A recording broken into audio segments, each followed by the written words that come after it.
எல்லாருக்கும் ரொம்ப பிடிச்சமான சன்னா மசாலாவை என்னோட ஸ்டைலில் எப்படி பண்ணலாங்கிறத பார்க்கலாம். அடுப்பில் ஒரு பேன் வச்சுட்டு 1 டீஸ்பூன் சோம்பு, மிளகு, சீரகம், 2 துண்டு பட்டை, 4 கிராம்பு, கொஞ்சமாக கல்பாசி, ஒரு பிரியாணி இலை சேர்த்து ஃப்ரை பண்ணி பொடி பண்ணி வச்சுக்கோங்க.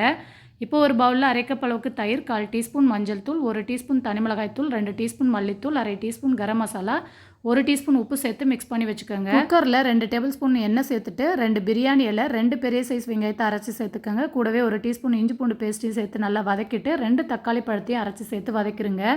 இப்போ தயிரில் மிக்ஸ் பண்ணி வச்சுருக்க மசாலா சேர்த்து பச்சை வாசனை போக வதக்கிட்டு 300 கிராம் அளவுக்கு ஊற வச்ச கொண்டக்கடலை சேர்த்து தேவையான அளவு தண்ணி சேர்த்து குக்கரை மூடி 4 விசில் போட்டு எடுத்துக்கோங்க.